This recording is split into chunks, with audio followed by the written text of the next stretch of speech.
राधा राधा राधा राधा राधा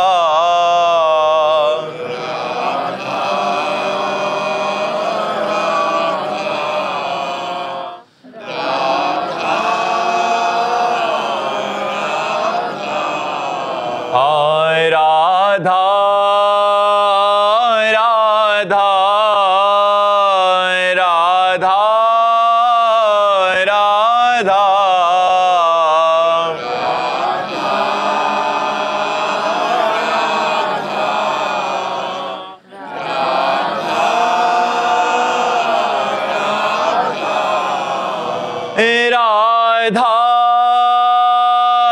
हाय राधा राधा राधा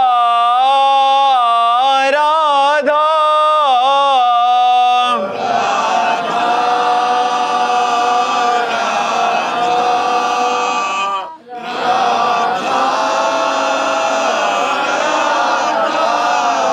हाय राधा राधा राधा राधा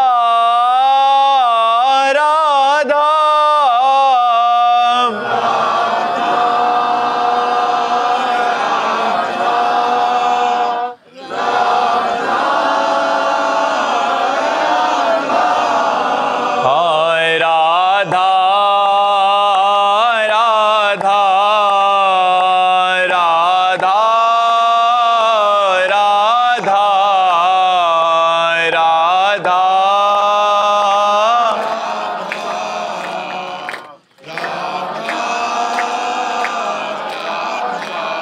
हाय राधा राधा राधा राधा राधा राधा राधा श्री राधा वल्लभ लाल की, समस्त संत हरि भक्तन की, श्री वृंदावन धाम की, सद्गुरुदेव भगवान की। मानसी राजीव सिंगल जी गाजियाबाद से। राधे राधे गुरुजी। गुरुजी, मृत्यु के समय क्या छूटता है और क्या साथ जाता है? भगवान नाम यदि लिया है, पुण्य किए हैं और पाप किए हैं, ये तीन चीजें साथ जाती है। किया हुआ तुम्हारा पुण्य, किया हुआ तुम्हारा पाप और किया हुआ तुम्हारा भजन, ये तुम्हारे साथ जाएगा, जो आगे आपकी उन्नति या अवनति का कारण बनेगा। यदि आपने पाप किए हैं तो आगे आपकी दुर्गति हो जाएगी। नाना प्रकार के शरीरों में नाना प्रकार के रोग, नाना प्रकार की विपत्तियों से ग्रसित। अगर पुण्य किए हैं तो आपको अच्छी लौकिक उन्नति प्राप्त होगी, यदि भजन किए हैं तो पारलौकिक उन्नति प्राप्त होगी। यही मृत्यु लोक थोड़ी है, और ऊपर लोक है, नीचे लोक है, जहाँ विशुद्ध देह है, दिव्य सुविधाएं हैं, कहीं कोई रोग शोक नहीं है, ऐसी लोगों की प्राप्ति होगी। अगर सही भजन कर लिया तो भगवान की प्राप्ति हो जाएगी, शेष और कुछ नहीं साथ जाता। ये स्थूल शरीर यहीं छूट जाता है, सूक्ष्म शरीर, कारण शरीर और आत्मा, जहाँ जहाँ आप कर्म के अनुसार जाना होगा वहाँ वहाँ वो जन्म लेगा और वैसे कर्म भोगेगा। इसीलिए अपने को कमाना है भगवान नाम, पाप नहीं कमाना है। पाप से बचो और खूब भगवान नाम जप करो, राधा राधा राधा, मन लगे ना लगे तो इस लोक में भी उन्नति होगी और परलोक में भी उन्नति होगी। जहाँ बैठोगे वहाँ आनंद ही आनंद रहेगा। यदि पाप नष्ट हो जाए और केवल भजन रह जाए तब। अभी पाप है तो भजन करते हुए जलन होगी, अशांति होगी, लेकिन जिस दिन पाप नष्ट हो जाएंगे उस दिन आपका हृदय आनंद से भर जाएगा। जी। समंता कुमार गोस्वामी जी, असम से। राधे राधे महाराज जी। महाराज जी, मृत्यु के बाद सूक्ष्म और कारण शरीर का क्या होता है? इन दोनों शरीरों के बारे में थोड़ा जानने की जिज्ञासा थी। अगर मृत्यु माया का ही अंश है तो क्या? देखो, जब शरीर छूटता है तो पंचभूत शरीर यहीं रह जाता है, और कारण शरीर अगर पाप अधिक हुए तो कारण शरीर सहित सूक्ष्म शरीर को एक शरीर में डाला जाता है, जैसे पंचभूत में डाला जाता है, ऐसे उसे कहते हैं यातना देह, नरक में मिलता है। अब उस देह में मृत्यु नहीं होती, पांच भौतिक देह में तो मृत्यु हो जाती है, उसमें जैसे गला काट दिया गया तो मरोगे नहीं। अब आपका गला घंटों कटा, वैसे तड़पते रहोगे। फिर आपका हाथ काट दिया गया, आप वो ऐसे ही तड़पते रहोगे। आपका पेट फाड़, आपके 10 टुकड़े कर दिए गए, लेकिन आप मरोगे नहीं, वैसे ही आपको पीड़ा। बड़ा भयंकर नरक का दंड, कोल्हू में पेरा जाता है, आग में पकाया जाता है, क्या क्या कष्ट होते हैं, भागवत में लिखा हुआ है। तो ये झूठा नहीं लिखा हुआ है, जो है वो परम सत्य है। अब जैसे जेल में क्या क्या सजा होती है, अब अपने को क्या पता, लेकिन जो जेल जा चुका है उसको पता है, या जो जेलर है उसको पता है क्या क्या दुर्गति होती है जो जेल में रहते हैं। तो नरक सार्वभौम जेल है, मतलब अनंत ब्रह्मांडों के प्राणियों का किए हुए पाप कर्म का वहां दंड मिलता है। ऐसे ही वो सूक्ष्म शरीर और कारण शरीर के यदि पुण्य अधिक है तो उसे देव देह में डाल दिया जाता है और देवताओं के सुख भोगता है। और जहाँ पुण्य क्षीण हुआ तो मृत्यु लोक कोई विसंति, फिर उसे मनुष्य शरीर या सुअर कुत्ता गधा नीच योनियों में उसको डाला जाता है। तो जो स्थूल शरीर है ये मृत्यु लोक में केवल मिलता है, पांच भौतिक, अन्य जगह नहीं मिलता। नरक में यातना देह मिलता है, स्वर्ग में देव देह मिलता है, और भगवान को जब प्राप्त होता है तो भागवतिक देह मिलता है। जो भगवान का सच्चिदानंदमय देह है वही सच्चिदानंदमय देह प्राप्त होता है। तो 5 ज्ञान इंद्रियां, 5 कर्मेंद्रियां कितने हुए? 10। पंच तन मात्रा, शब्द स्पर्श रूप रसगंध कितने हुए? 15। मन बुद्धि चित्त अहंकार कितने हुए? 19। और जीवात्मा 20। ये जो सूक्ष्म शरीर है, इसके बाद त्रिगुण माया, सतोगुण रजोगुण तमोगुण, तो ये कितने हो गए? 23। और काल 24। ये 24 तत्वों का पूरा खेल है। ये 24 तत्वों से संपूर्ण ब्रह्मांड बना हुआ है। ये संपूर्ण ब्रह्मांड बना हुआ है। इसमें केवल 5 घट जाते हैं स्थूल में, जो क्षितिजल पावक गगन समीरा, पृथ्वी जल अग्नि वायु आकाश, ये 5 महातत्व हैं जिनसे ये शरीर बना हुआ है। तो जब हमारी मृत्यु होती है तो केवल ये 5 तत्व हट जाते हैं, बल्कि शेष तत्व सब रहते हैं। फिर वो आगामी शरीरों को ग्रहण करके भोगते हैं। इसलिए हमें चाहिए कि भोगने वाले तो हम ही होंगे ना।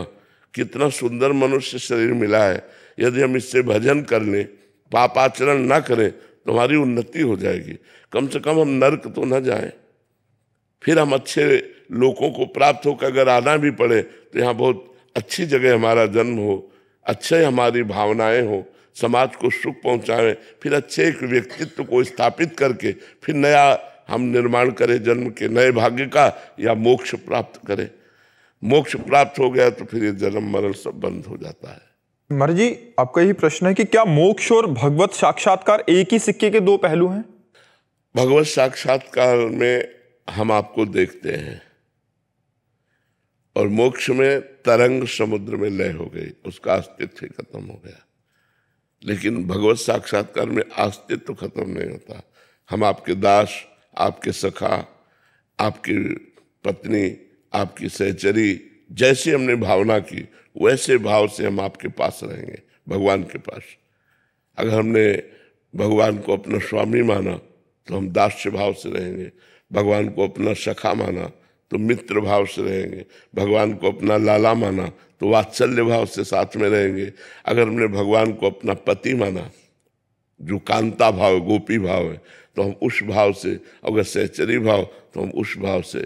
जो हमने भावना की वो जब सिद्ध होगी तो हम भगवान के साथ वैसे ही रहेंगे जैसी हमारी भावना। ये हुआ भगवत साक्षात्कार। और मोक्ष में हुआ कि जैसे समुद्र में तरंग लय हो गई, नाम रूप उसका खत्म हो गया, अब वो ढूंढे भी नहीं मिलेगी, वो समुद्र हो गई, वो भगवत स्वरूप में लीन हो गया, वो भगवान बन गया, भगवानमय हो गया। अब उसका कोई अस्तित्व नहीं रहा। अस्तित्व मिट जाता है मोक्ष में, और भक्ति में अस्तित्व रहता है, भगवान और मैं। और ये मतलब कहने में आता है, लेकिन उस समय मैं खो जाता है केवल भगवान ही रहते हैं। अंतिम जो अवस्था होती है उसमें केवल भगवान ही रहते हैं, मैं भगवान में लीन हो जाता है, बस मेरे प्रभु। पर दो रहते हैं, भक्त और भगवान रहते हैं। समरनाथ जी, राधे राधे गुरु जी। गुरु जी, आंतरिक संबंध कब और कहाँ जागृत होता है गुरु और शिष्य का? जब अहंकार शिष्य का गुरु के चरणों में समर्पित हो जाता है, तब आंतरिक संबंध स्थापित हो जाता है। जो हमारा जीवत्व अभिमान है, देहाभिमान है, विद्या का, रूप का, कुल का, धन का, जाति का, देह का, नाना प्रकार का जो अभिमान है, वो जब गुरु के चरणों में समर्पित हो जाता है तो आंतरिक संबंध गुरु से हो जाता है। और आंतरिक संबंध होने का मतलब जो गुरु के हृदय में चल रहा है वही शिष्य के हृदय में चलने लगा। एक हरिव्यास देवाचार्य नाम के महापुरुष हुए हैं निम्बार्क संप्रदाय में। वो श्री भट्ट देवाचार्य जी उनके गुरु हैं। तो अपने गुरुदेव के पास आए और कहा, शरणागत हुए और कहा मैं दीक्षा लेना चाहता हूँ। तो बोले दीक्षा ऐसे थोड़ी दे देंगे, जाओ 12 वर्ष गिरिराज जी की परिक्रमा करो राधा नाम रटते हुए। उन्होंने कोई प्रश्न नहीं किया कि कहाँ रहेंगे, क्या व्यवस्था, जो आज्ञा। 12 वर्ष गिरिराज जी की परिक्रमा की राधा राधा रटते हुए। 12 वर्ष बाद आए तो उनका, तुमको कुछ हमारी गोद में दिखाई दे रहा है? बोले नहीं गुरुदेव। बोले जाओ फिर 12 वर्ष गिरिराज जी की परिक्रमा करो। गुरु आज्ञा। 12 वर्ष फिर लौट के जब आए 24 वर्ष बाद, तो उनका गुरुदेव आपकी गोद में प्रिया प्रीतम दिखाई दे रहे हैं। प्रिया जी बैठी है आपकी गोद में, प्रीतम। बोले आओ दीक्षा। उन्होंने ही महावाणी की रचना की, जो निम्बार्क संप्रदाय का जुगल सरकार की रसकेली का महामहिमामय ग्रंथ है। महावाणी जी की रचना की। जब गुरुदेव को इस तरह से वर्ण किया, गुरुदेव की आज्ञा का पालन किया। नहीं अपने लोग होते तो बोले अब 24 वर्ष गुरु आज्ञा में, इसके बाद गुरु दीक्षा। तो गुरु दीक्षा कब दी? जब सिद्ध कर दिया। खुले नेत्रों से देखा प्रिया प्रीतम गुरुदेव की गोद में विराजमान है, तब दीक्षा दी और तब महावाणी की रचना की। बहुत बड़े महापुरुष हुए हैं। तो गुरु से आंतरिक संबंध जब उनकी आज्ञा का पालन करते, ये अहंकार समर्पण है। गुरु ने आज्ञा किया, बस बिना कोई प्रश्न किए गुरु की आज्ञा में लग गए। 24 वर्ष तक गिरिराज जी की परिक्रमा और राधा नाम का जप, उससे सारे पाप नष्ट हो गए और दिव्य दृष्टि प्राप्त हो गई और गोद में प्रिया प्रीतम के दर्शन हो गए। तो ये है, जब हम गुरु को अपना अहंकार समर्पित कर देते हैं तो हमारा गुरु से आंतरिक संबंध हो जाता है। और जब गुरु से आंतरिक संबंध होता है तो गुरु के स्वरूप का दर्शन होता है। गुरु कृपा करके अपने स्वरूप का दर्शन कराते हैं। मुख्य तो कृपा होती, पर साधन उनकी आज्ञा का पालन करने से वो प्रसन्न हो जाते हैं कि हमारी आज्ञा का पालन किया। लखन गुप्ता जी दिल्ली से। राधे राधे महाराज जी। महाराज जी, जपा जाप क्या है और इसको करने की पद्धति क्या है जिससे भगवत साक्षात्कार? देखो, पहले तो हम जपे तब अजपा हो, कि हम जप नहीं रहे और स्वाभाविक श्वास प्रश्वास नाम चल रहा है, मंत्र चल रहा है, प्रणव चल रहा है, शिवोहम चल रहा है, वो तब चलेगा। पहले हमें जपना चाहिए, पहले करना होता है और फिर होता है। अजपा का मतलब होता है हम जप नहीं रहे, स्वाभाविक चल रहा है। तो स्वाभाविक कब चले? स्वाभाविक तो हमारा विषय चिंतन चल रहा है। अभी देखो, स्वाभाविक विषय चिंतन चल रहा है, मंत्र तो चल नहीं रहा। तो हमें पहले मंत्र को चलाना है। उसकी 3 पद्धतियां होती हैं, वाचिक, उपांश और मानसिक। तो जो गुरुमंत्र होता है उसमें 2 पद्धतियां होती हैं, केवल उपांश और मानसिक। नाम में वाचिक भी बोला राधा राधा राम राम राम राम, लेकिन गुरुमंत्र नहीं बोल सकते। गुरुमंत्र उपांश और मानसिक। जब उपांश बहुत वर्षों जपा जाता है तब मानसिक में प्रवेश होता है, और जब मानसिक में प्रवेश हो जाता है तो फिर परावाणी जागृत हो जाती है। 4 प्रकार की वाणी है। परा, पश्यंती, मध्यमा, वैखरी। वैखरी माने जो बोल रहे हैं, जो आप कानों से सुन सकते हैं। पश्यंती, जो आंखों से देख सकते हैं। मध्यमा, जो हृदयस्थ हो गई। परावाणी, जो मूलाधार केंद्र से अब उसका रोम रोम रग रग मंत्राकार हो चुका है। अब राम राम राम चल रहा, राधा राधा राधा चल रहा। अब वो केवल सुन रहा है, वो जप नहीं रहा, वो चल रहा है, स्वाभाविक चल रहा है।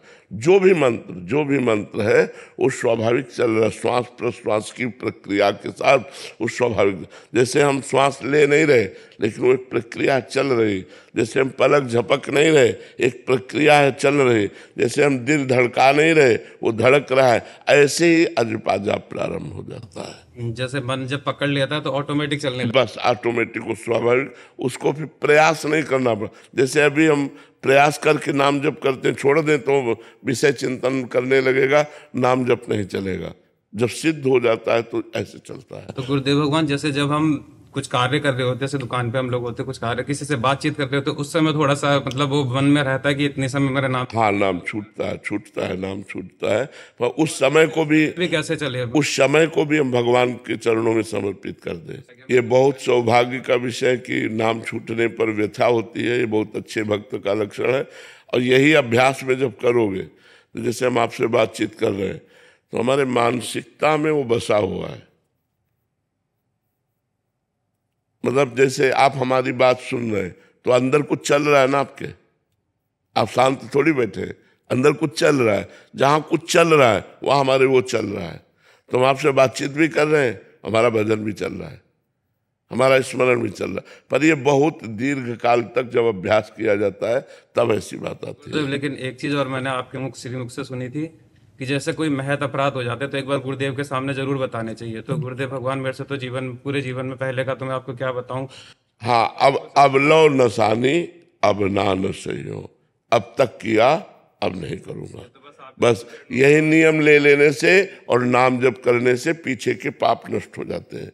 अब लो नशानी अब ना नशे, आज तक किया, गुरुदेव के सामने हो गए, संत के सामने हो गए। हमें पहले प्रमादवश शासन करने की हिम्मत नहीं थी अपने मन में, आज हमारी हिम्मत आ गई। अब लो नशानी अब ना नशे हो, आज तक किया अब नहीं करूँगा, तो सब माफ हो जाता है और भगवान की प्राप्ति हो जाती है। खूब नाम जप करो, गलतियों से बचने की चेष्टा करो। सोन कन्वर जी जयपुर से। राधे राधे महाराज जी। महाराज जी, एक शिष्य होने के नाते हमारा सबसे महत्वपूर्ण कर्तव्य क्या है? गुरु की आज्ञा का पालन करना। अब जो ये कहें करें हम सोई, आयस लिए चले निज दासी, मन क्रम वचन त्रिशुद्ध सकल मत, हम श्रीहित हरिवंश उपासी। अब जो ये कहें करें हम सोई, अब जो आज्ञा करते हैं वही हम करते हैं। आज्ञा समन सुसाहिब सेवा, अपने गुरुदेव की आज्ञा का पालन करना ही सबसे श्रेष्ठ उपासना है। जो गुरुदेव की आज्ञा पर अपने प्राणों को भी बलिदान कर देते हैं वो सीधे भगवान को प्राप्त होते हैं। गुरुदेव की आज्ञा बहुत कठिन है पालन कर पाना, क्योंकि मनमुखी चाल है। मन के विरुद्ध गुरुदेव की आज्ञा होती है तो उस आज्ञा का पालन करना बड़ा कठिन है। अगर आज्ञा पालन कर ले गए तो माया मुक्त हो गए। मोक्ष मूलम गुरु कृपा, गुरु प्रसन्न हो गए सब काम बन गया। पर गुरु को प्रसन्न करना साधारण बात नहीं। वो सेव संतरा रुपया से जो प्रसन्न होते हैं वो गुरु ही नहीं होते।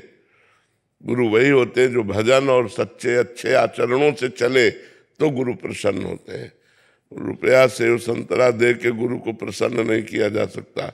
अगर गुरु रुपया की आशा रखता है, गुरु नाना प्रकार के भोग विलासों की आशा रखता है, तो गुरु किस बात का? वो तो भोगों का दास है।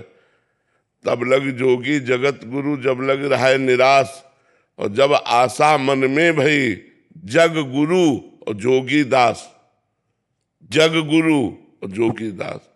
तो सच्चा संत तो वही है जो भगवंत में स्थित है, और सच्चा संत तभी प्रसन्न होगा जब आप सच्चे बनोगे, अच्छे आचरण करोगे और भगवान का नाम जप करोगे।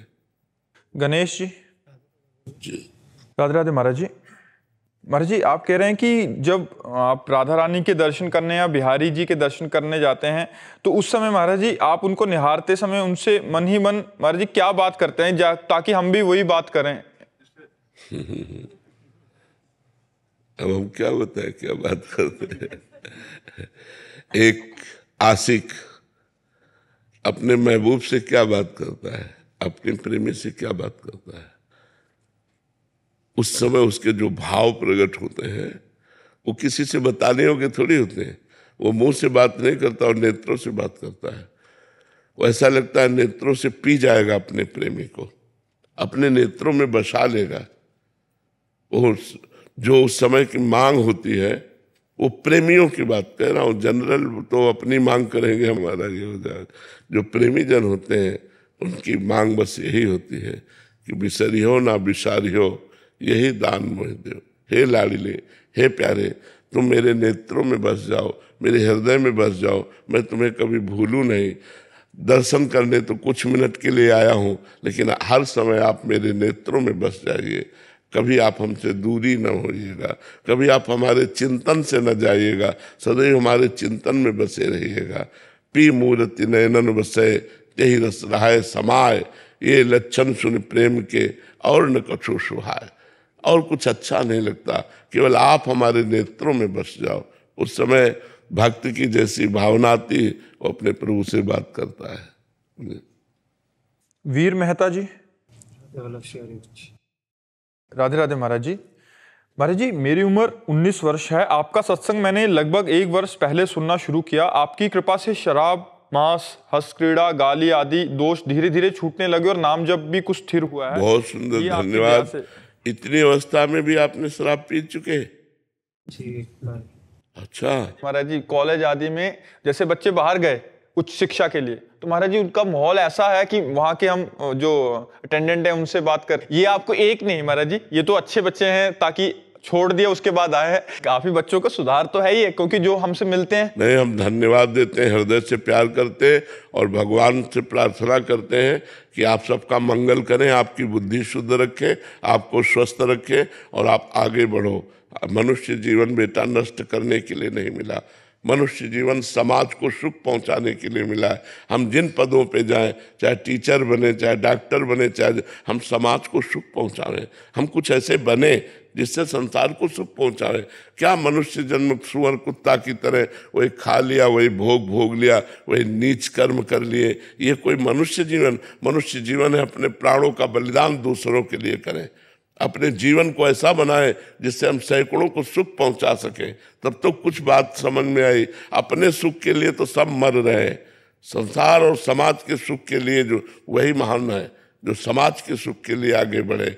पेमेंट तो मिलती ही है, लेकिन समाज सुख के लिए अगर हमारी बुद्धि बढ़े तो बहुत उत्तम है। अब कोई गंदी बात मत करना, ठीक है ना? जब तक ब्याह ना हो जाए तब तक किसी बहन, माता बहन से कोई गलत संपर्क न रखना, कोई नशा न करना। बहुत अच्छा है आप लोग काउंटर लिए, मुझे बहुत अच्छा लग रहा है कि आप नाम जप कर रहे हैं और आप देखना बहुत अच्छे बच्चे बनोगे। अभी आप नाम जप कर रहे हैं ना, आप देखना आपके आगे जीवन की उन्नति कैसी होगी। आप एक महान व्यक्तित्व वाले बनेंगे। बस हमारी बात पर लगे रहना, और जब ब्याह हो जाए तभी भोग करना। जब तक ब्याह ना हो तब तक ब्रह्मचर्य से रहना, फिर आप देख लेना अपना जीवन कैसा होता है। जो लोग ब्रह्मचर्य हल्की अवस्था में नष्ट कर देते हैं वो गृहस्थी लायक भी नहीं रह जाते हैं, वो लोग बहुत हानि को प्राप्त होते हैं। तुम लोग ब्रह्मचर्य से रहो, दंड बैठक मारो, जो हम नियम बताते हैं उनके अनुसार चलो। देखो अभी चमकने लगोगे, नई अवस्था है, अभी दिमाग प्रकाशित होने लगेगा, भगवान की कृपा प्रकाशित होगी। जो आप नाम जप कर रहे हो इससे आपका बड़ा मंगल होगा। कोई नशा नहीं, किसी माता बहन से संपर्क नहीं, गंदे बच्चों का संग नहीं, मोबाइल से गंदी बात नहीं देखना, तो आप देखना आपका जीवन कितना अच्छा हो जाएगा। ठीक है महाराज जी, इसका मूल कारण कहाँ से बिगड़ी? कुसंग को न कुसंगति पाए न साई, रहे न नीच मते चतुराई। ये जैसे वायरस फैलता है ना एक से दूसरे में, ऐसे ही गंदे बच्चे, जो गंदे दिमाग के बच्चे हैं, वो अच्छे बच्चों में भी गंदगी डाल देते हैं, वो अच्छे बच्चों में भी गंदे आचरण डाल देते हैं। अब उनको पता नहीं होता कि ये गंदा आचरण है, उनको लगता है सुख है, इसमें मनोरंजन है, इसमें बड़ा आनंद है, और वो गिरते चले। तो हमारे स्कूलों में बच्चे सब प्रकार के होते हैं, वो अच्छे बच्चों को भी गिरा देते हैं, नष्ट कर देते हैं। बिल्कुल नशा नहीं, व्यभिचार नहीं, अच्छे से पढ़ो, माता पिता के अनुशासन में रहो, देखो तुम्हारी उन्नति किस प्रकार की होती है। महाराज जी, आजकल जैसे कॉलेज में हम रहते हैं तो ज्यादातर छात्र जो कुसंग ही रहते हैं, तो मैं किसी से भी दोस्ती नहीं रखूंगी। हाँ बिल्कुल बिल्कुल, आज का दोस्त ऐसा नहीं कि आपको अच्छे मार्ग की शिक्षा दे कि तुम गलत मार्ग में जा रहे हो, ऐसा शिक्षा देने वाला नहीं। वो गलत मार्ग में ही दोस्ती होगी। मोबाइल में देखो गंदी बातें दिखा करके आपको प्रोत्साहन देकर गंदे मार्ग में ले जाना, ऐसे दुश्मनों से बचना चाहिए। ये दोस्त नहीं है, ये दुश्मन है जो हमारे नए जीवन की पीढ़ी को बर्बाद कर रहे हैं। ऐसे बच्चों से दूर रहना चाहिए, वो आगे दंड भोगेंगे, वो खुद दंड भोगेंगे। आप अच्छे बच्चे हो, ऐसी गंदी बातों से बचिएगा जिससे आपका जीवन बड़ा निर्मल और भविष्य लोगों को सुख देने वाला बने। हमारे भारत का अगर एक व्यक्ति सुधर जाएगा तो एक कोना सुधर गया। अगर एक एक सुधरना शुरू कर दें तो बहुत सुधार हो जाए। आज काफ़ी बच्चे सुधर रहे हैं, काफ़ी लोग सुधर रहे हैं, नशा छोड़ रहे हैं, मांस छोड़ रहे हैं, व्यभिचार छोड़ रहे हैं, अपनी गृहस्थी को सही ढंग से संभालने की चेष्टा कर रहे हैं। तो इसलिए सावधानी से चलो।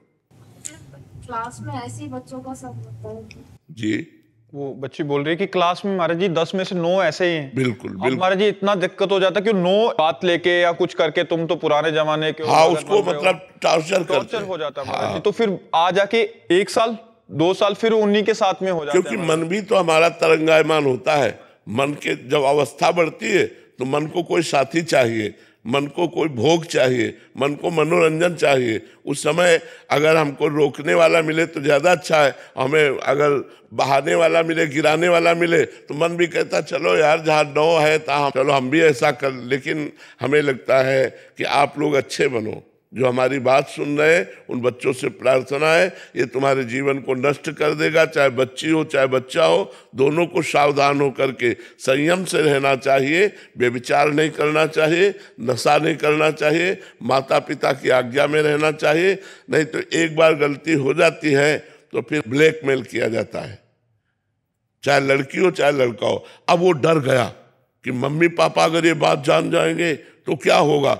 अब वो उससे अर्थ मांगा जाता है या उससे जो कुछ कहा जाता है वो धीरे धीरे धीरे धीरे बच्चा इतना अंदर खोखला हो जाता है कि वो डिस्टर्ब हो जाता है, माइंड डिस्टर्ब हो जाता है। और अगर ज़्यादा ब्लैकमेल किया गया तो कहीं कोई जान न जाए, इस बात के लिए की सोच लेता है। ऐसे प्रश्न भी आते हैं महाराज जी बहुत कि ब्लैकमेल हो रहे हैं, अभी बता सकते नहीं, घर में नहीं बताएंगे, जैसे आपने बोला कि माता पिता डांटेंगे, कहीं और दोस्तों को बता नहीं सकते और लास्ट में परिणाम वही होता है। हाँ, फिर वो डिस्टर्ब हो करके सोचते हैं कि एक रास्ता है। ऐसा नहीं करना चाहिए।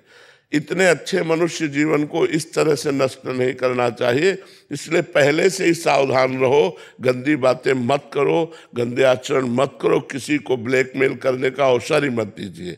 आप खुद अच्छे बच्चे बनो, बिल्कुल फटकार दीजिए जो गंदी बातें सिखाने वाले हैं। आप अकेले चलोगे तो 100 को परास्त कर दोगे।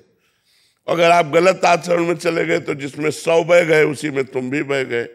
इसलिए आप अकेले चलने की सोचो कि मैं एक अच्छा बच्चा बनूंगा, एक भारत का मैं एक अच्छा नागरिक बनूंगा, मैं एक अच्छा सेवक बनूंगा। तो ये मनुष्य जीवन की उन्नति है। जिससे गंदे बच्चे या बच्चियां जो हमें संग में मिले तो उनसे हमसे बचना चाहिए। वो हमें टॉर्चर करें, उपहास करें, गाली दें, सुन लेना चाहिए, चल देना चाहिए।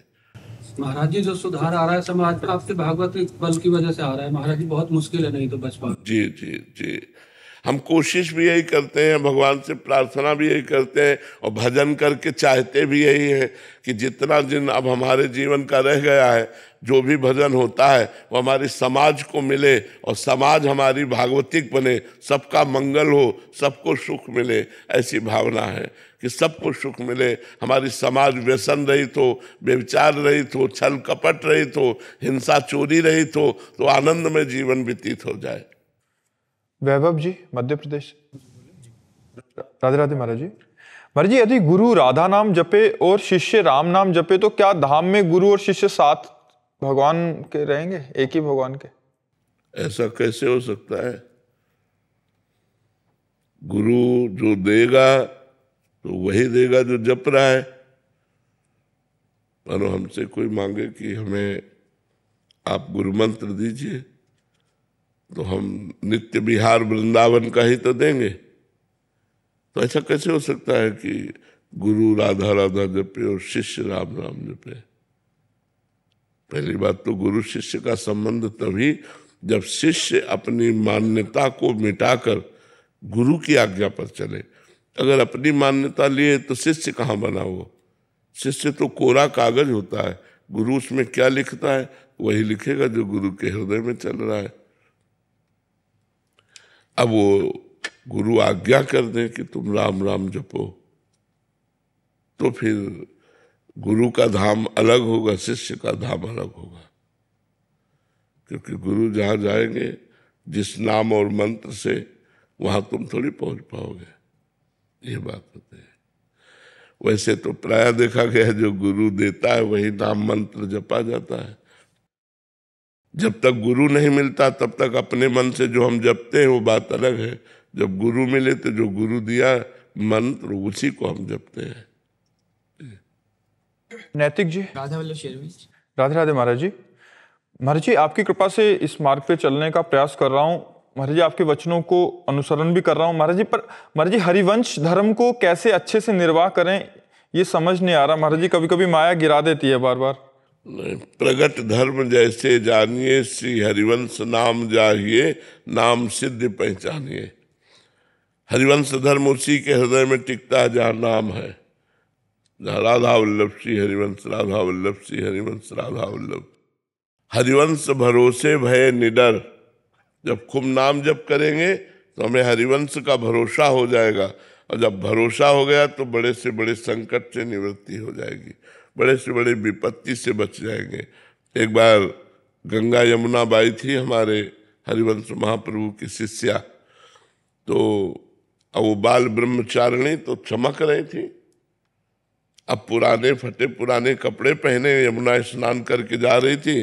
अकबर बादशाह का भांजा अजीज बेग शायद उसका नाम था, उसने दूर से देखा इतनी सुंदरी स्त्री, तो उसका मन काम से युक्त हो गया। लोगों से बातचीत की, ये कौन है? तो बोलते ये फकीर है, ये तो बाबा जी है। तो उसने सोचा कि ऐसे डायरेक्ट तो समाज विरोध कर देगी अगर हम कुछ छेड़ते हैं, तो बुद्धिमान था। उसने 2 वैश्याएं लगाई मथुरा में, वो टिका हुआ था। 2 वैश्याएं लगाई कि अगर आप हमारे महल तक उसको ला सको तो तुम्हें मुंह मांगी रकम देंगे। तो वैश्याओं ने साधु का वेश धारण किया और जाकर उनके पास बैठ गए और भगवत चर्चा करने लगे। तो उन्होंने उनका आदर किया, भगवान की चर्चा करती है, संत वेश है। अब रोज आने लगी, 10-5 दिन केवल भगवान की चर्चा की। वो सीख के आती थी और भगवान की चर्चा, तो बड़ा आदर करती कि आपने हमारे भगवान का यश सुनाया, और बैठालती आती। फिर एक दिन नहीं आई और दूसरे दिन फिर आई, तो उनका कल आप नहीं आई थी? तो बोले हमारे यहाँ एक बड़े संत आए हैं, उनकी सेवा में हम लोग थी, तो अगर आप चाहें तो चलें, आप भी दर्शन कर लें। पहले तो उन्होंने ना कहा कि हमें जरूरत नहीं कहीं जाने की, पर जब उन्होंने बहुत प्रार्थना की तो उनके मन में आया संत दर्शन के लिए जाने में क्या परेशानी, तो उनके साथ मथुरा चली गई। जब महल दिखाया तो पहली शंका हुई कि संत महल में कैसे। फिर उनका संतों का क्या, महलों में कोई बुला के रख ले तो अंदर गई। जो अंदर गई बाहर से सिटकिनी मार दी, दरवाजा बंद कर दिया। तो उनको शंका हुई, सामने देखा अजीज बेग, और वो कामाशक्त एकदम, अब अधिकार और पद सब कुछ है, और वो भिक्षावृत्ति से जीने वाली। तो उसको नजर में आ रहा था कि क्या है ये, वो भोगना चाहता था। जो ही आगे बढ़ा, तुम का रुक जाओ, कदम आगे मत बढ़ाना, मुझे असमर्थ मत समझो। बस आंख मूंदी, श्री हरिवंश श्री हरिवंश श्री हरिवंश श्री हरिवंश। रसिक अनन्यमाल में लिखी हुई चरित्र लिखा हुआ है। जे महाप्रभु का नाम लिया, श्री हरिवंश श्री हरिवंश, भयंकर बबर शेर प्रकट हो गया बीच में, और बाई जी गायब वृंदावन।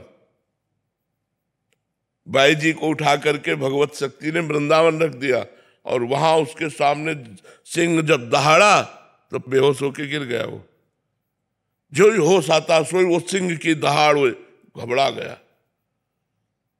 बड़े बड़े पंडितों को बुलाया कि ये हमें क्या हो रहा है, तो उनका अपराध बन गया, जाओ उनके चरणों में पड़ो, साधारण नारी नहीं है, वो भगवान की भक्ता है। तब आकर वृंदावन में उनके चरणों में गिरा और बहुत सोने चांदी की असरफियाँ और धन दिया तो उनका ये सब नहीं चाहिए।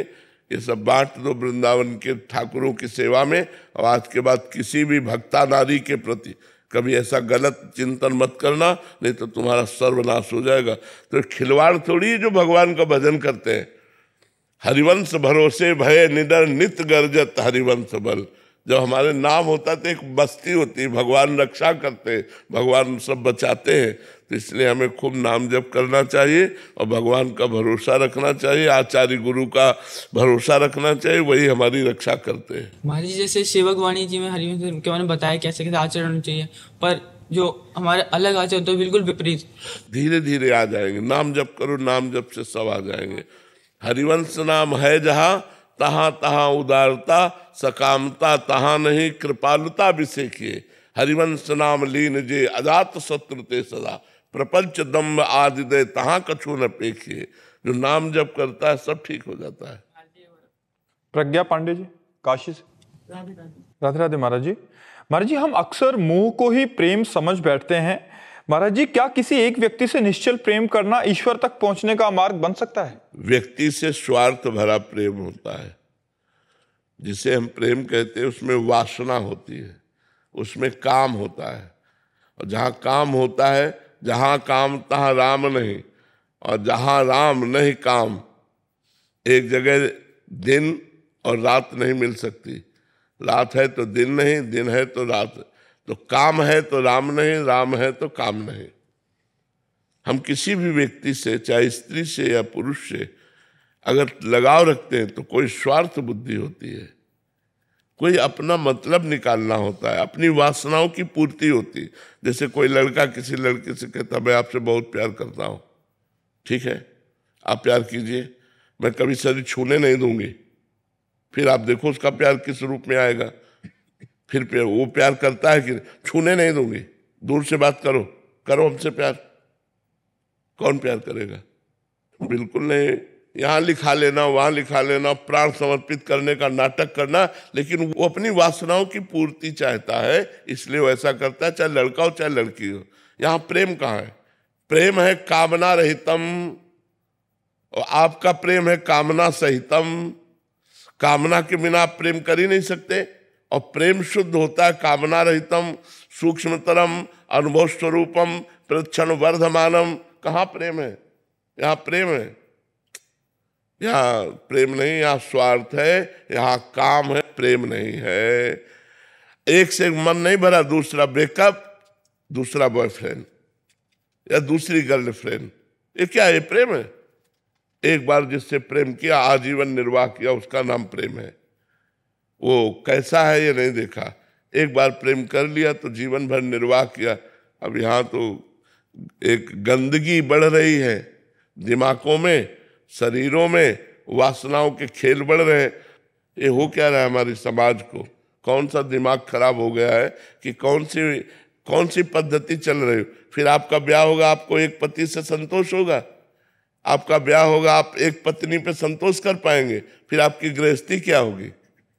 कूड़ा हो जाएगी। वो दूसरे से प्यार कर रहे, तुम दूसरे से मिल रहे हो, क्या मतलब रह गया पति पत्नी का? क्या मतलब रह गया एक अच्छे मित्र का? अच्छा मित्र वो नहीं बन सकता जो व्यभिचारी है, जो गंदे आचरण वाला है, वो कभी अच्छा मित्र नहीं बन सकता। वो सदैव चार को भोगने की कोशिश करेगा, वो एक में संतुष्ट नहीं रहेगा। हमारी बातें अच्छे से समझ लो। इसलिए सबसे प्रार्थना है, जीवन को पवित्र रखो, और जब पति मिले तब उसी से पूरा प्यार करो, और ऐसा प्यार करो कि वो चाहे जैसा हो हम निर्वाह कर ले जाए, पूरे जीवन भर निर्वाह कर ले जाए। तब तो ये हमारे सनातन धर्म की रीति है, ये हमारे भारत की रीति। हम विदेशी रीति की बात नहीं करते। भारत की जो रीति है उसके अनुसार चलो। एक बार हाथ मिलाया, आजीवन निर्वाह किया। ये डिवोर्स शब्द आना ही नहीं चाहिए। तो ये क्यों आता है? बेविचार प्रवृत्तियां इसलिए आता है, आज इससे, कल उससे, परसों उससे। ये क्या है? ये वृत्ति ठीक नहीं है, गंदी वृत्ति है। ये तुम्हारे जीवन को नष्ट कर देगी। अभी नए नए बच्चे हो, इस बात को अच्छे से समझो, इस पर सुधार करो। अपने जीवन में आज तक जो गलती हो गई, अब सुधार कर लो, अब अपने जीवन को अच्छा बना लो। यहाँ प्रेम नहीं है, यहाँ काम है, काम का तांडव है। ये प्रेम नहीं। प्रेम तो एक विशुद्ध होता है, अपने प्यारे के लिए जीवन बलिदान कर देना। अगर प्रेम की तुम्हें भाषा बतावे तो जैसे मैं आपसे प्यार करता हूं और आप हमारे सामने इससे प्यार करें तो हम इनको बहुत प्यार करेंगे क्योंकि आपका वो प्यारा है, लेकिन हमें द्वेष हो जाएगा, आपसे जलन हो जाएगी। इसका मतलब है कि आप प्यार नहीं स्वार्थ कर रहे हो। प्यार तो ये है कि अगर प्यारे को ये पसंद है तो हम इसके चरण छुएंगे। हमने देखा वो आपसे जब मिलते हैं तो खुश होते हैं। आप जरूर मिलिएगा क्योंकि उनकी खुशी हमारी खुशी है, उनका सुख हमारा सुख है। ये कहाँ है भला यहाँ संसार में? ये नहीं है। तो इसीलिए प्रेम नहीं है, ये काम है। ये काम की गंध जहाँ होती है वहाँ प्रेम प्रकट नहीं होता, और जहाँ प्रेम होता है वहाँ काम नहीं होता, विलासिता नहीं होती, वहाँ जीवन बलिदान होता है, प्राणों का बलिदान होता है एक दूसरे के प्रति। यहाँ प्राणों का बलिदान वासना के लिए करते हैं, भगवान के लिए नहीं, प्रेम के लिए नहीं। महाराज जी, इसमें एक प्रश्न था कि जैसे किसी एक व्यक्ति, वो पुत्र भी हो सकता है, पुत्री भी हो सकती है, तो किसी भी जीव से हम प्रेम करेंगे अगर भगवत कामना, काम का मतलब होता है कामना। बिना कामना के आप प्रेम कर ही नहीं सकते संसार में। ये पुत्र बड़ा होगा, ऑफिसर बनेगा, हमारी बुढ़ापे में सेवा करेगा, कामना। पर मोह जो होता है, हाँ, वो मोह, राग, काम, आसक्ति, ये सब एक ही लाइन है, पर्यायवाची शब्द है ये सब। मोह, राग, काम, आसक्ति। तो फिर कैसे रिश्तों का निर्वाह कैसे करें? भगवत भाव से। मेरे पुत्र में भगवान, मेरी पत्नी में भगवान, मेरे पिता में भगवान, मेरी माता में भगवान। वो सच्ची बात है। अगर वो पावर निकल जाए तो आप अपने पुत्र के शरीर को कितने घंटे रख सकते हैं? पावर ही तो भगवान है सब में। अगर हम भगवान का भाव करके प्यार करें तो अभी जीवन धन्य हो जाए। हमारे यहाँ धर्म में आज्ञा की कि अपने पति को भगवान मानो, अपनी पत्नी में भगवान को देखो, अपने पुत्र में भगवान को देखो, अपने माता पिता में भगवान। कितना सुंदर प्यार हो जाए। मेरा पति मेरा भगवान, मेरा पुत्र मेरा भगवान, मेरा माता पिता मेरा भगवान। कितना सुंदर प्रेम। खूब पूरे जीवन में हृदय का प्रेम उड़ेल दो और देखो भगवान की प्राप्ति हो जाएगी। इसी से भगवान की प्राप्ति हो जाएगी। लेकिन ऐसा नहीं है, ऐसा नहीं है। भगवान का भाव ना रख करके हम मोह राग में फंस करके बार बार जन्म मरण को प्राप्त हो रहे हैं। तुम्हारा जी, जैसे मोह नहीं होगा तो फिर जैसे बीमार होगा तो फिर हम कैसे उस समय कैसे अरे सोचो, जब हम इंसान मान के प्यार कर रहे हैं तो इतना करो, जब भगवान मान के प्यार करेंगे तो कितना होगा। हमें तो उसकी रात दिन चिंता होगी। मेरे भगवान मेरे पुत्र के रूप में आए हैं, मेरे भगवान मेरे पुत्र के रूप में, कितना प्यार उमड़ जाएगा। मेरे माता पिता मेरे भगवान है, कितना प्यार उमड़ जाएगा। वो तो वास्तविक प्यार तो तभी आएगा जब हम भगवान देखेंगे। पर ऐसा देखना नामुमकिन सा लगता है। अपने मोह में ही हम फंसे रहते हैं, हम भगवत भाव नहीं कर पाते हैं, इसीलिए हमारी दुर्गति हो जाती है। नहीं, इन्हीं में भगवत भाव करके और यही सब करते हुए आप भगवान को प्राप्त हो सकते हो। जो प्यार कर रहे हो वो अपने भगवान से कर रहे हैं। सब में भगवान है, बस यही बात तो समझना, सब में भगवान है। अनिश्मा अमेरिका से। राधे राधे। राधे राधे महाराज जी। महाराज जी, हम ग्रस्त मार्ग के पथिक हैं। हमें इस बात का भय लगता है कि अगर बच्चा हो गया तो हम बंधन में बन जाएंगे और संसार में फंस जाएंगे। इस भय से हम अगर ऐसा भी बच्चा हो गया जो तुम्हें बंधन मुक्त कर दे, और लो महात्मा पैदा हो गया तो, भगवान का भक्त पैदा हो गया तो हमें रोकना नहीं चाहिए। हम भी तो किसी के बच्चे हैं, हमारी भी तो माँ थी। हम 21 पीढ़ियां तर जाएंगी अगर भगवान का भक्त पैदा हो गया तो। जरूरी हम निगेटिव क्यों सोचे, हम पॉजिटिव सोचे। राष्ट्र भक्त पैदा हो गया तो, भगवान का भक्त पैदा हो गया, समाज सुधारक पैदा हो गया, समाज का मंगल करने वाला पैदा हो गया, तो हमारी कोख धन्य हो जाएगी, हमारा गृहस्थ धर्म धन्य हो जाएगा। जरूर आने देना चाहिए। गर्भस्थ शिशु को नष्ट नहीं कराना चाहिए, चाहे बेटी हो चाहे बेटा, आने देना चाहिए। गर्भस्थ शिशु की हत्या नहीं करानी चाहिए। ये सबसे बड़ा महापाप है, गर्भस्थ शिशु की हत्या करना। इस भय से कि गर्भ धारण ही ना करें। नहीं नहीं नहीं नहीं, जो भगवान का विधान है उसको तोड़ना नहीं चाहिए। ऐसे रहो कि अगर संतान होनी है तो होनी है, नहीं होनी तो नहीं होनी।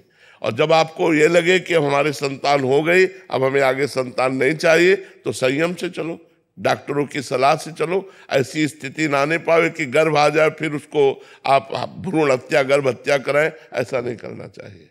अंशिका जी बिहार से। राधे राधे महाराज जी। महाराज जी, मैं भगवान हनुमान जी को बहुत मानती हूँ और उनमें श्रद्धा भी रखती हूँ, लेकिन मुझे सही तरीका समझ नहीं आता कि मैं उन्हें कैसे प्रसन्न करूँ, उनके किस नाम का जाप करूँ। कृपया महाराज जी मेरा मार्गदर्शन। हनुमान जी को प्रसन्न करने के लिए रामचरित सुनिबे को रसिया, राम लखन सीता मन। बात समझना है कि हनुमान जी को पसंद क्या है। जैसे हम किसी को प्रेम करते हैं तो उसकी पसंद देखते हैं कि उसकी पसंद क्या है। हनुमान जी को सिया राम जी का चरित्र पसंद है, तो आप बैठ कर के रामचरित मानस सुनाइए हनुमान जी को, और सीताराम का नाम जप सुनाइए। इसलिए यत्र यत्र रघुनाथ कीर्तनम तत् तत् कृतमस्त कांजलम वाष्पवारि परिपूर्ण लोचनम मारुतिम नमत राक्षांतकम। हनुमान जी महाराज जहाँ सिया राम जी का कीर्तन होता है, आंसू बहाते हुए वहां विराजमान रहते हैं। यत्र यत्र रघुनाथ कीर्तनम तत्र तत्र कृतमस्त कांजलम वाष्पवारि परिपूर्ण लोचनम मारुतिम नमत राक्षसांतकम। तो हमें चाहिए हनुमान जी को प्रसन्न कर लिए, रामचरितमानस सुनाएं और सीताराम नाम का जप करें, और उससे हनुमान जी बहुत जल्दी प्रसन्न हो जाएंगे। राधे राधे महाराज जी। महाराज जी, मैं बहुत भयभीत होकर आपकी शरण में आया हूँ। महाराज जी, मेरे से एक घोर अपराध बन गया था। मैंने खेत में एक चर रहे बछड़े को डंडे से प्रहार किया, वो घायल हो गया, कुत्तों ने उसे जिंदा खा लिया। महाराज जी, मेरे अभी मतलब बहुत ज्यादा अंदर से विचलित हूँ महाराज जी, उसका प्रायश्चित कैसे करूँ महाराज जी? श्रीमद् भागवत का पाठ करवाओ, मूल संस्कृत से श्रीमद् भागवत का पाठ करवा के फिर गोपाल सहस्त्र नाम का पाठ करवा करके और उस बछड़े को प्रदान करो कि इसका फल उस बछड़े को प्राप्त हो, भगवान उसका मंगल करें, और क्षमा प्रार्थना भगवान से मांगो। ये तो महत अपराधों में, गौ हत्या महत अपराधों में है, बड़ा अपराध है। इसको क्षमा याचना कर लो, नहीं तो भोगना पड़ेगा। बहुत बुरी दशा पैदा कर सकता है ये। जो महत अपराध होता है वो बहुत बुरी दशा पैदा कर देता है। इसलिए सावधान हो, जल्दी करवा लो, पता नहीं शरीर छूट जाए और हमारा ये पाप हमको फिर अगला जन्म में ब्याज सहित भोगना पड़ेगा। तो इसलिए सावधान हो जाओ। आपने बचाया नहीं कुत्तों से? सब बाद में गुरुजी बाद में पता लगा, जैसे मारा तो घायल हो गया होगा, बाद में पता लगा उसको कुत्ते खा गए। नहीं ऐसा नहीं, वो उनकी भूख मिटाने के लिए वो चारा चरना चाहते हैं। अब आपकी फसल है ये उनको पता नहीं, उनको इतना पता है मेरा चारा है, ये मेरा पेट भरेगा। तो हमको चाहिए कि हमें हाँक देना चाहिए अपने खेत से बहुत, मारना नहीं चाहिए। और फिर इस तरह से छोटे बछड़े को मारना कि वो घायल हो जाए, नहीं। उस टाइम दया भाव नहीं था गुरुजी, कुछ भी, मतलब उस टाइम ये भाव नहीं था महाराज जी, बाद में लगा कि ऐसा होना चाहिए था। नहीं, बहुत धैर्यवान बनना चाहिए। तुम मनुष्य हो और वो बछड़ा है गाय का, तो हमें लगता है बहुत बड़ी गलती हो गई। भगवान क्षमा कर सकते हैं यदि आप प्रायश्चित ऐसा करें। पूरी मूल भागवत का पाठ पंडित से करवावे और गोपाल शास्त्र नाम पाठ करवावे और वो सब बछड़े को प्रदान करें और भगवान से क्षमा याचना मांगे। राहुल जी मध्य प्रदेश से। राधे राधे महाराज जी। महाराज जी, मोक्ष का सबसे सरल रास्ता क्या है और भक्ति और प्रपत्ति में क्या अंतर है? देखो, प्रपत्ति का नाम ही भक्ति है। प्रपत्ति माने होता शरणागति।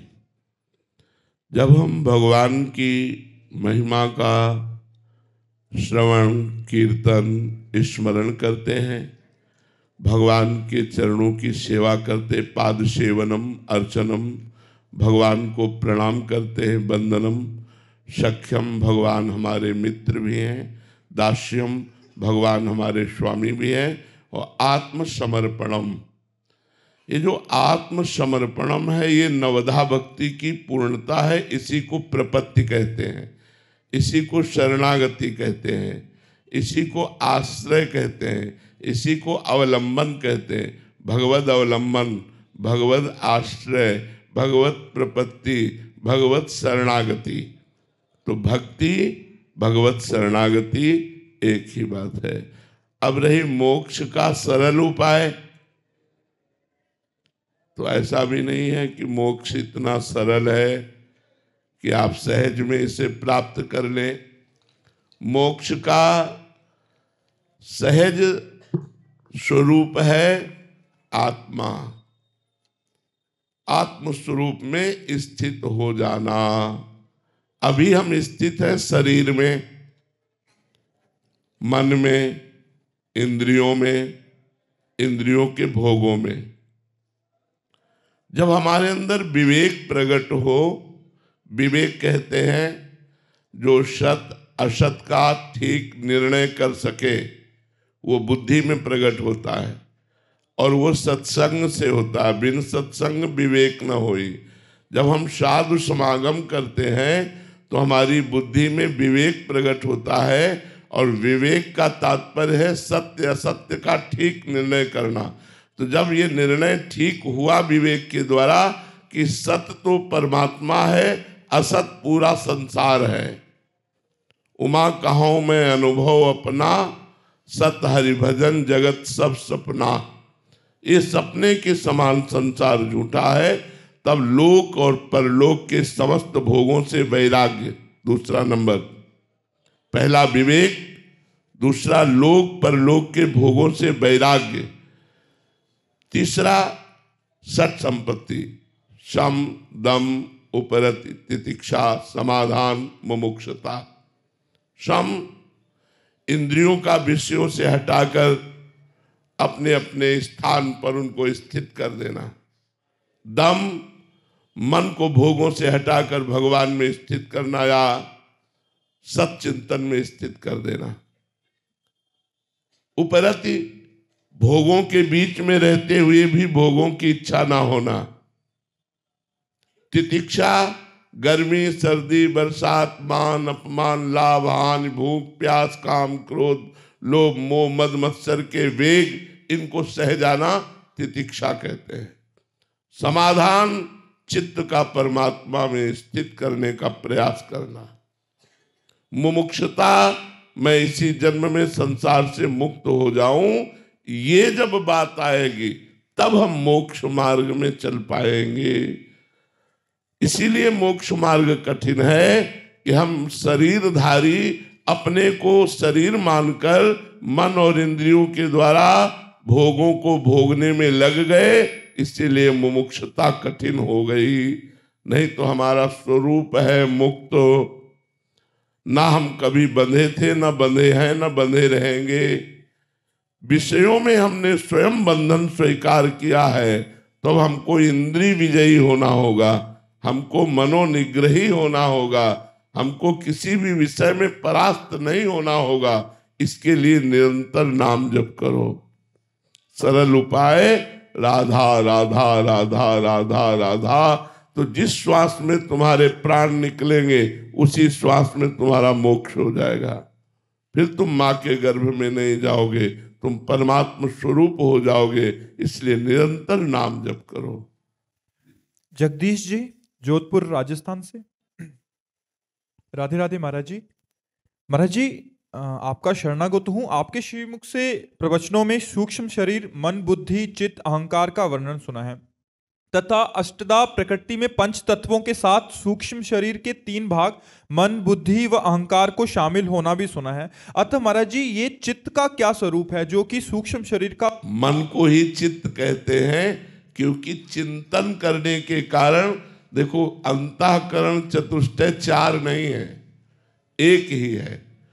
निश्चय करने के कारण उसे बुद्धि कहा गया, संकल्प करने के कारण उसे मन कहा गया, चिंतन करने के कारण उसे चित्त कहा गया, क्रियाओं का कर्ता भोक्ता स्वीकार करने के कारण उसे अहंकार कहा गया। ये एक ही हृदय अंतःकरण चतुष्टय के रूप में है। तो यहाँ जो अष्टधा प्रकृति में पृथ्वी जल अग्नि वायु आकाश बुद्धि मन अहंकार, ये अष्टधा जो प्रकृति है इसी में मन में ही चित्त को ले लिया गया है। अंतःकरण चतुष्टय का जो मन में चित्त का, चूंकि चित्त का कार्य है चिंतन करना और मन का कार्य है मनन करना, दोनों समकक्ष हैं। इसलिए चित्त और मन को एक में ही मिला करके अंतःकरण चतुष्टय के 3 हिस्सों को ले लिया गया। बुद्धि का काम निश्चय करना, मन का काम मनन चिंतन करना और अहंकार क्रिया को स्वीकार करना, भोग को स्वीकार करना। इसके कारण ये अष्टधा प्रकृति में 3 जोड़ दिए गए सूक्ष्म शरीर की बात, चूंकि चित्त और मन एक ही है। शौर्या सिंह जी। राधे राधे महाराज जी। महाराज जी, जीवन की उलझन कब दूर होगी? कृपया कोई ऐसा मंत्र बताएं जिससे मन शांत हो जाए। राधा जपो। अगर आपके शोक और दुख और भय नष्ट न हो जाए तो आप हमसे कहना। ये हम राधा नाम ऐसे ही नहीं उच्चारण करके आपको कहलाते, अनुभव करके कहते हैं।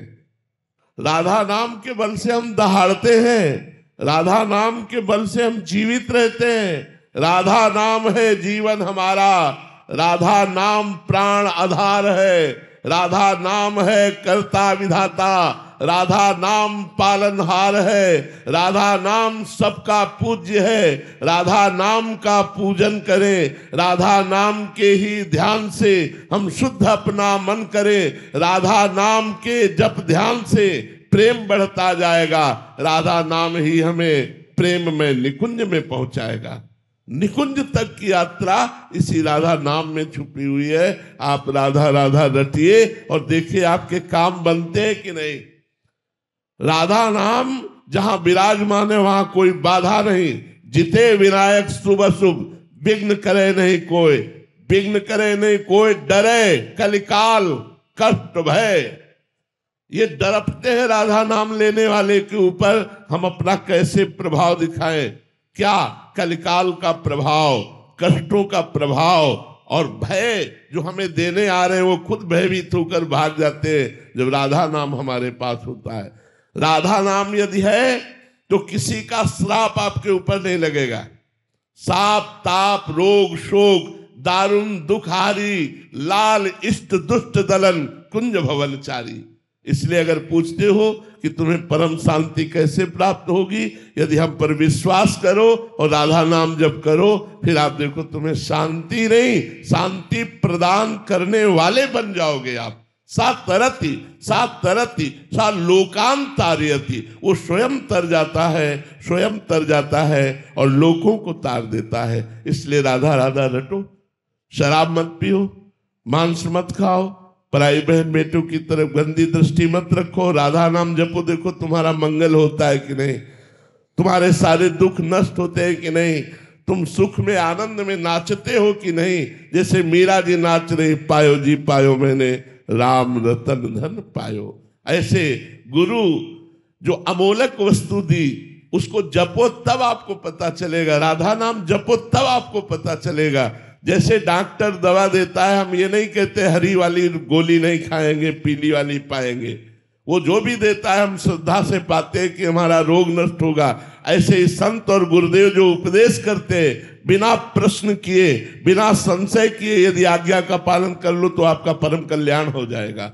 राधा नाम महा अमृतमय है, समस्त दुख शोकों का नाश करने वाला है, शाप ताप विघ्नों का नाश करने वाला है। राधा नाम के ऊपर मारण और मोहन वशीकरण उच्चाटन इसका कोई प्रभाव नहीं पड़ेगा जिसकी जिह्वा पे राधा नाम, और एकदम सरल सहज रसगुल्ला जैसा राधा राधा राधा राधा।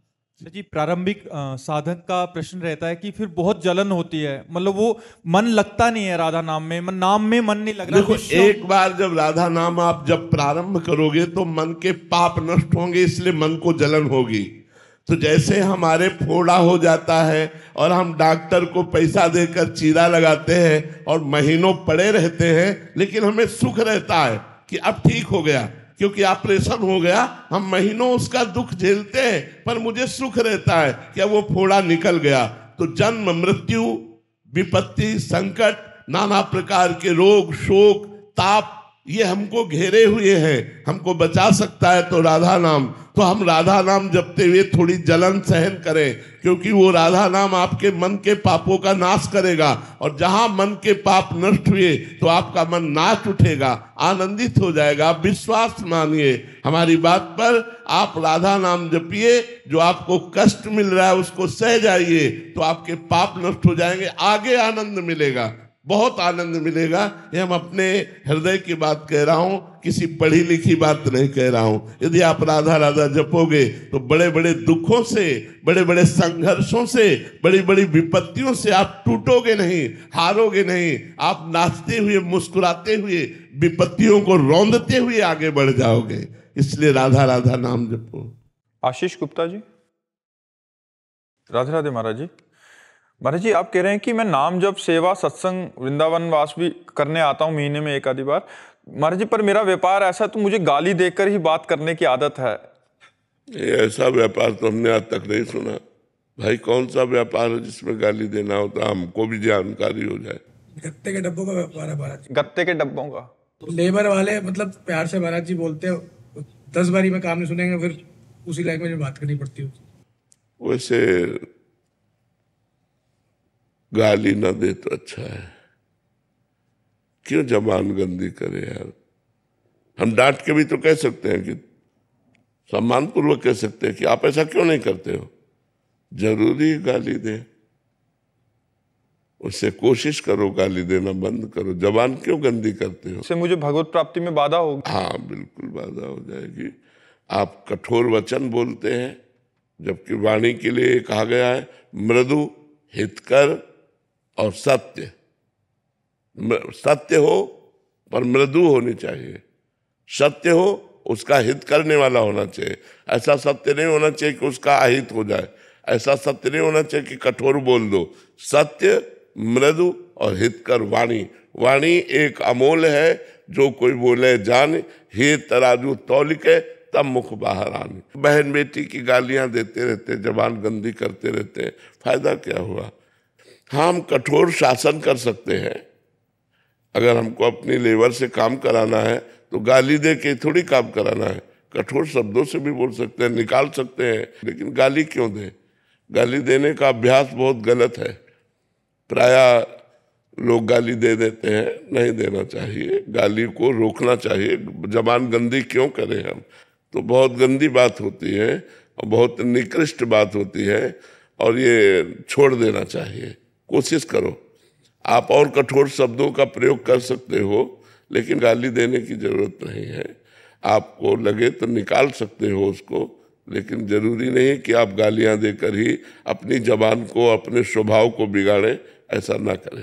महाराज जी, आपको सुनने वाले बहुत सारे जने हैं। महाराज जी, कॉलेज और स्कूल के स्टूडेंट्स भी, महाराज जी आजकल ट्रेंड चल गया है गाली दे के ही बात करने का, और बहुत गंदी बात है, बहुत गंदी बात है। विद्यार्थी का तो एक तपस्वी जीवन होता है। आज विद्यार्थी विलासिता में जा रहे हैं, गंदी बातों में जा रहे हैं। नहीं, विद्यार्थी का जीवन तो एक तपस्वी जीवन होता है।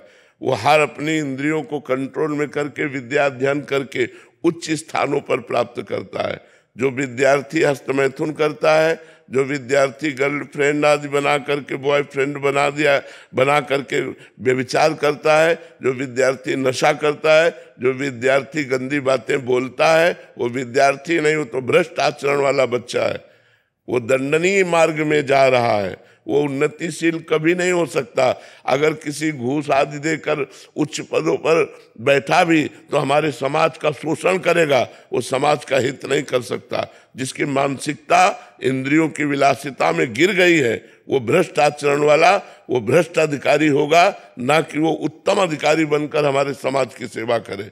तो ये जो बच्चों की गंदी बातें हैं, आपस में गालियां देना, गंदी बातें करना, गंदे मजाके करना, ये सब नहीं करना चाहिए। इससे हमारा स्वभाव बिगड़ता है, इससे हमारी बहुत हानि हो जाती है। मनोरंजन में हम नीचे पतित होते चले जा रहे हैं। ऐसा मनोरंजन नहीं करना चाहिए। मन को सही बोलना चाहिए।